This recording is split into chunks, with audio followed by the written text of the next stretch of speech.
It looks like Charlo was right after all this time. He said a couple weeks ago, David Benavidez, he's a heavyweight fighting little boys. He should be a cruiserweight. That boy is too big to be fighting that super middleweight. Why he kept calling out my brother? He's just over there beating up on smaller dudes. I'm a knockout artist, baby. Now I'm playing with y'all. For real though. David Benavidez, he's made the ultimate statement. And, part of it deep down in my core, deep down when I'm really thinking about this statement, and I'm like, does this have to do with you not getting these fights or the possibility of you not getting the fights in the time frame that you want to get them?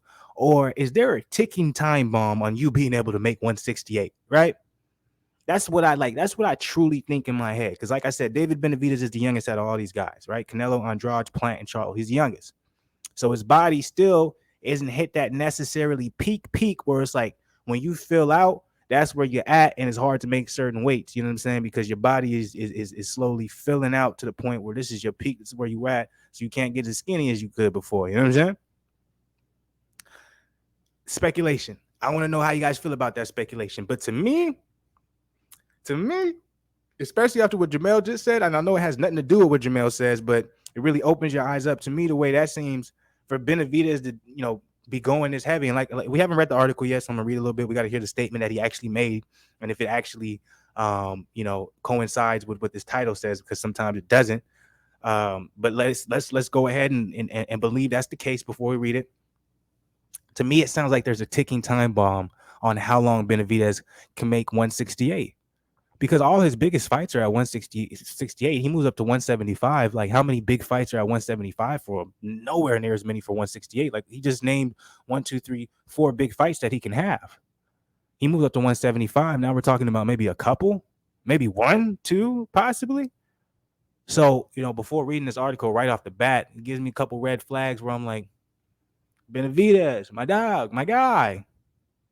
That weight cut must not be doing you, faring you so well. Because if I would think in my head with Benavidez being the youngest, he would be the dude who don't mind waiting. He'd be the dude sitting back like, look, if y'all want to wait 2 years to fight me, that's on you. I'm gonna be in my prime. Y'all niggas gonna be old as shit. That's what I would think in my head. That'd be my first thought process. But I could be wrong. Y'all disagree with me all the time. Y'all got y'all opinions. Let me know if that's the wrong way to look at this joint. But let's go. Let's get into this article. I want to know specifically what he said. And let's see if what I'm saying is just me speculating on some bullshit. Okay. So this is by Sean Jones, box 24. David Benavidez says he'll be moving up to 175 soon if he fails against fights against Canelo, Demetrius Andrade, Jamal Charlo, and Caleb Plant, which is interesting. Canelo got already, his whole year is already planned out. Andrade got Zach Parker, and then possibly one more fight before the end of the year. Jamal Charlo got Selecki. Caleb Plant, he's supposed to be fighting later in the year against somebody. So it's interesting. He says if soon, when we're talking about fighters who all have fights lined up for this year and possibly, Andrade and Jamal are probably the only ones who may fight again before the end of the year, right? Caleb Plant, it seems like he probably won't be fighting until like September or August. So I don't see him fight. He's probably only going to fight like one time this year because, let's be 100, Caleb Plant, he had the biggest fight of his life against Canelo. So he's kind of set for his life when it comes to boxing. So he doesn't have to be, anyways. Benavidez says if he fails to get any of those fighters to accept a fight with him, he's going to go up to 175 and fight for a world title in that weight class, which makes no sense. It does nothing for him. Nothing for him. So let's see what he said specifically because, you got to get through all the bullshit. If I can't get a fight against Boo Boo, Caleb, or Charlo or Canelo, I'm going up to 175, said David Benavidez to PBC podcast. I've been waiting, trying to make these fights happen for a long, long time, and everyone has just been giving me the runaround. The only problem I have, I love David Benavidez. Y'all know he's one of the few people who will specifically call out Boo Boo and say, I've been wanting this fight, etc., etc. My problem with David Benavidez is, nigga, like I said, you're the youngest out of all of them. You have not been waiting a long, long time, brother. You have not, man. We just started talking about you again in the last couple of years. Before that, you were not being talked about because you were out of the sport with injuries and, the other problems. And then when you did come back, your first fight back, you missed weight and lost the belt. So this, as much as I love David Benavidez, as much as a beast he is, as much as problems he gives any of these fighters right here, let's not act like this guy has just been the fucking megastar that he's making himself out to be. And we've all been sitting back and saying, why does anybody not want to fight him? Nobody wants to fight him because he's just that damn good. No, nobody has been wanting to fight him because you ain't been fighting, bro. The last year or so, you've just now been consistently fighting again. You were out of the sport for at least 2 to 3 years due to injuries and etc. So this I don't understand. I've been waiting, trying to make these fights happen. So this only further confirms what I'm saying. I think it's very hard for him to make 168. He has a ticking time bomb. He's like, I can only make this fight, this weight a couple more times before really damaging my body.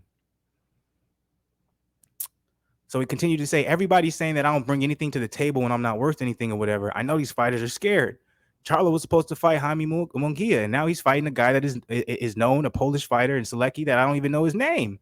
We do. Everybody knows who Selecki is, but we also know that, there's a reason why certain fighters pick Selecki. So I don't understand that Charlo says that I bring no value to the table and that I have nothing to offer him, but now he's fighting the other guy, Selecki, that nobody knows who he is.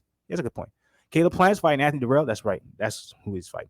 A guy that I stopped when I was 22 years old. Like I said, if I can't get the fights and the fighters, I'll be moving up to 175. The only reason I want to fight these guys is because they're the top fighters in the division. That's the reason why I want to fight them. Everyone has to say they're about what's going on, but if I can't get the fight against them, I'm going up to 175. It's been tough to see that, said David Benavidez when asked if it's been tough watching Canelo fighting all these other fighters, knowing that he can give them a tougher test. I can't think about that. It's a little frustrating. If I can't get the path against these guys, then I need to go and find my own route, make my own path. What frustrates me too about the WBC is I was fighting title eliminators, and I think it was 2 title eliminators. I was supposed to get the fight against Canelo, but Canelo does whatever he wants. Rightfully so, young man. Rightfully so. That's business. That's why I hate when I hear, like, there's this argument of, oh, Canelo was ducking this guy because if a B fighter offers an A fighter a contract and he says no, that's not ducking, guys. That's business. He's not trying to do bad business. I'm not chasing. Nigga, if I'm the top salesman in the company, why the fuck am I worried about the nigga who's making less sales than me? Why would I be like, I got to figure out what he's doing. I got to figure out why he's doing less sales than me. Let me figure out what he's doing. Nah, nigga, no, you catch up to me. You figure out what I'm doing and let's talk. You come to me. And that's the same thing. So when I hear people making those arguments, I'd be like, man, get out your feelings about your favorite fighter. Nigga, this business. So now they're the World Boxing Council letting me fight for the WBC interim title so I can basically stay quiet and not ask for the. That's not true. You fighting for the WBC interim 168 is putting you in position to be a mandatory for Canelo if Canelo stays at 168. Even then, I heard that if Canelo beats Bivol and Triple G at the end of the year, he might fight John Ryder. Oh, once again, confirming what I've been saying. Don't listen to these other channels, guys, trying to tell you that December, John Ryder isn't the leading forefront for that fight. Anyways, let's go back to what he was saying. It's crazy, too, because Canelo says I have nothing to offer, but I was talking to Louis D. Cubas, and he said they offered him $55 million. It's not about the money, brother. It's about the legacy. Also, Canelo took less money to take the deal with DAZN. Everybody knows that a fight with me is tough, and I bring a lot. I understand the self-confidence of Benavidez, but it's just that's not how the game goes, okay? That's not how the game goes. So he went on. He said a lot. He's talking a lot. I'm not going to read all of it. I think we got the gist of it for the most part. But if you want me to be 100, what I got from this entirety of this article and what he's been saying, I don't think he's frustrated. You can't be frustrated, and you're the youngest out of all of them. Like, goddamn, Andrade is 33, and he's just now getting his name called, and he's been trying to fight Canelo since he was like 26 years old, okay? It's not about you being frustrated. I really think he's a ticking time bomb when it comes to that weight class. I don't think he can continue to make the weight. I think it's difficult for him. I think he struggles with it. This is all allegedly. This is all speculation, and I think that's why he's saying, I only have so much time before I move to 175. But that's my personal opinion. I could easily be wrong. Please, family, let me know what you guys think about this article. Drop it in the comments below. Like, subscribe, all that good stuff. I want to know what you guys feel. All right? For real. For real. And keep showing love, man. I appreciate